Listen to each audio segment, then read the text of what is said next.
Here's a review of the Grizzly G0771Z 10-inch hybrid table saw.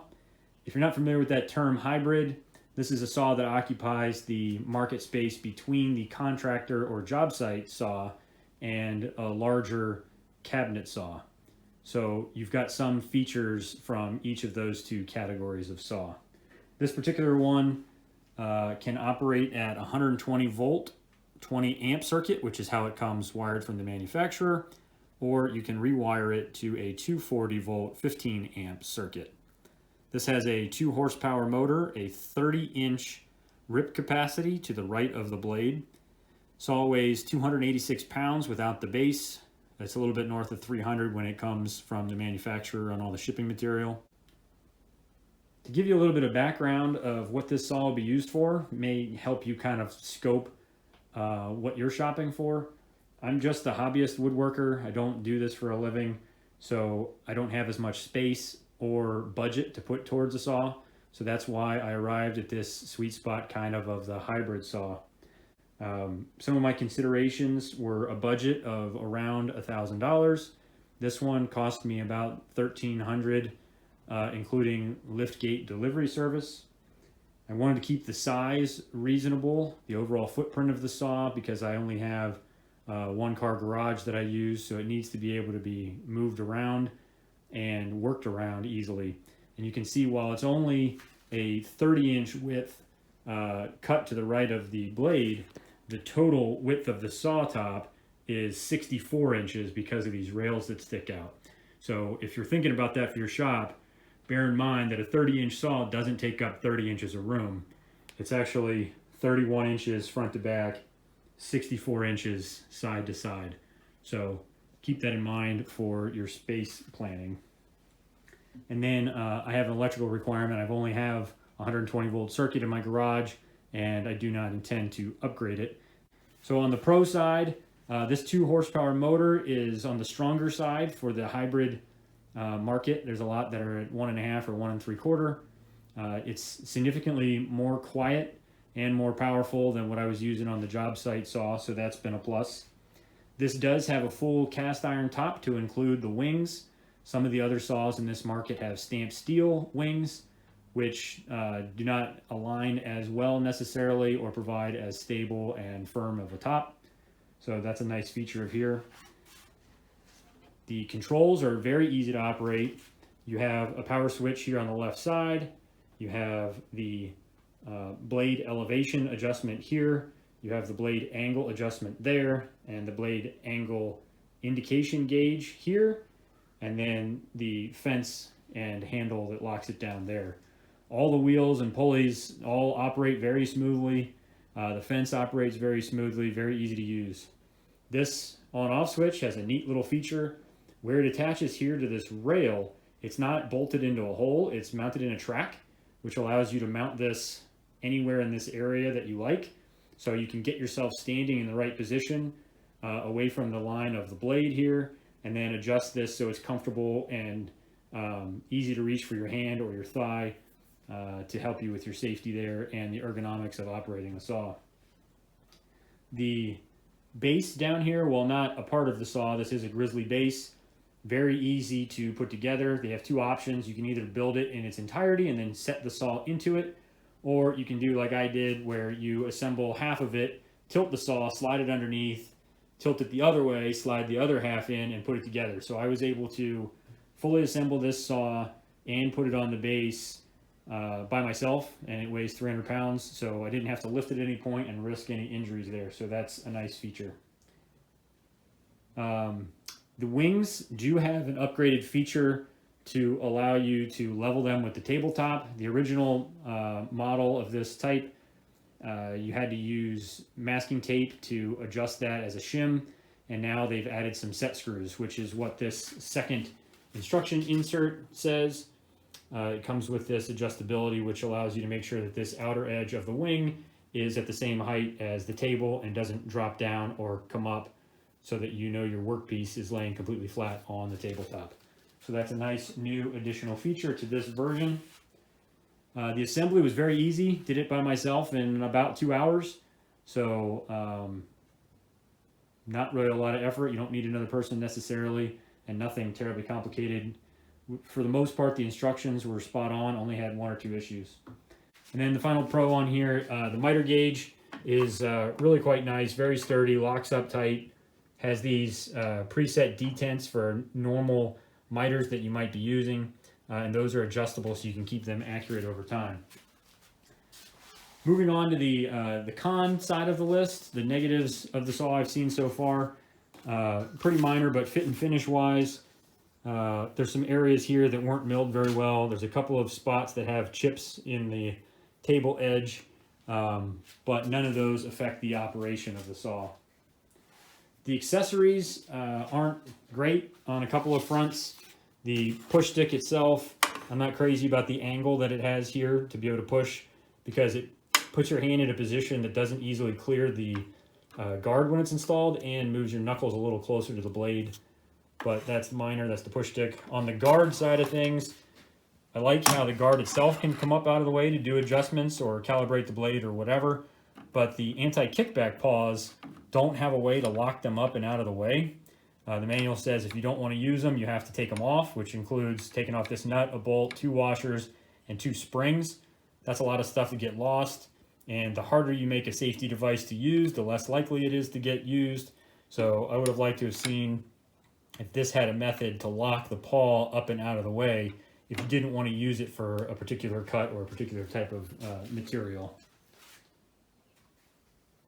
And then also on the accessories, I would have liked to have seen some storage for all the stuff that came with it. There's 2 different throat plates. There's the push stick, the guard, the miter gauge, the wrenches, and there's nowhere to put any of that. So now you're storing it somewhere else in the shop. And you know, there's a big open space here on the left side, and there's another open space on the right. I would have liked to have seen something installed there, or even an aftermarket part. You know, Grizzly, if you're watching, if you create a rack that holds all those things and magnetically sticks to the side of the saw, you'd probably get people to buy that, because storage space is a premium, and there's a big dead zone where I could put a rack right there and hold all that stuff to keep it right with the saw. The fence adjustment was a little bit of a pain. You can see this in my longer video, but basically there's supposed to be a 1/16 inch gap between the fence and the table to allow it to slide without marring the tabletop. And mine was not at that height. It was sitting on the table. And the adjustment that has to happen back over here and over here is not easy to do. It doesn't give you a lot of range of motion. We did end up getting it dialed into where it's supposed to go, but it was just a little bit of annoyance to start with. And then the instructions that are in the book are wrong for this fence. It's an older version of the fence, so you they overlap a little bit and you kind of figure it out a little bit, but it's not exact. Something to think about, that it's not updated for this particular version. And then for the fence itself, it rides on a bearing here on the back side. See if you can see it under there.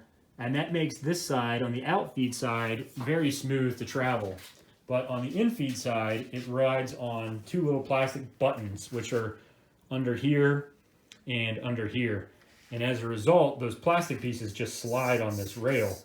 There's no bearing there whatsoever, so it's a little bit of a rough sliding, particularly if you're trying to really fine-tune a setting and move your saw just a 1/16 of an inch. Because there's all that friction or resistance, you end up, it's not moving, and then like it moves too far. And so if I was an engineer with a big brain, I would figure out a way to put a round bearing under that and under that, so that there was less resistance for this moving around. And then the 90-degree angle stop, down here, it's supposed to be designed so that when you turn this handle and it gets to 0 here, that it physically can't go any farther. Mine was not correct. It was a degree off. So I did have to open up the motor housing and go in and reset that. And then I had to reset the dial indicator here, and it's all the way over as far left as it can go, and it's still not really indicating 0, which makes me think that this sticker was just put in the wrong location because it wasn't set right when they put the sticker on. So that's a minor inconvenience, because ultimately whenever I adjust my blade angle, I always come up and check it at the tabletop with a square anyway. but it would have been nice if I didn't have to take that back apart to get it installed to change that 90-degree stop. It's running the factory blade that was sent by Grizzly. It's a 40 tooth woodworking blade in there. Cutting some cherry. And look at that cut, that is just terrible. You can hear it kind of skipping as it goes through there. And you see the whole way along, it's like it's getting pushed back and forth or undulating through the blade or whatever, because each of these little swirls is where the blade cut unevenly. So that's not acceptable. Okay, a quick comparison between two different blades being used in this Grizzly table saw. This blade was in first. This is the one that came with the saw. There's no brand markings on it, but it is a 10-inch 5/8 arbor 40 tooth general purpose tooth and grind, and it did terribly on rip cuts. It did okay on cross cuts, a little bit of tear out, but that's probably the throat plate spacing, but rip cut was terrible. This is a 5-year-old Freud Diablo from Home Depot, also 10-inch, also 5/8 inch arbor, also 40 teeth, also general purpose cut. So not given an advantage by running a rip saw against a general purpose. Both are general purpose, both 40 tooth. So I'm going to install this one now and see how it does. Hopefully it's drastically better than this, and I can say that it was the blade that was the problem and it's not something wrong with the new table saw. In here, just a little mental note. In order to get the blade off, you have to lift up the handle for the riving knife adjustment. Obviously you'd figure that out when you're taking it off there, but I just wanted to point it out because if you forget about it, because once it's up there, it's kind of out of the way, you're not really thinking about it. So you take your blade off, you put your new blade on, you put your nut and your washer on, you're not thinking about it because you got your blade running. Well, now you forgot that your riving knife is loose. So you got to remember that that lever needs to come back towards the operator, towards the infeed side, to lock that riving knife out when you do the blade changes. Okay, here's the result of running the boards back through with that Diablo blade. It was slower being able to push the wood through, so the Diablo is clearly either got pitch on it or it's just a duller blade than this one that came with the saw. But even with it being duller, this over here is a cut matching faces that I cut both sides on the saw with the Diablo, and that is a tight enough line that you don't even need to join it. And looking down at that cut, that surface, just perfect. No swirls, no burning, no angles, no chatter. Perfect. Which is great, because that means that the saw is doing what it's supposed to be doing and this blade just sucks.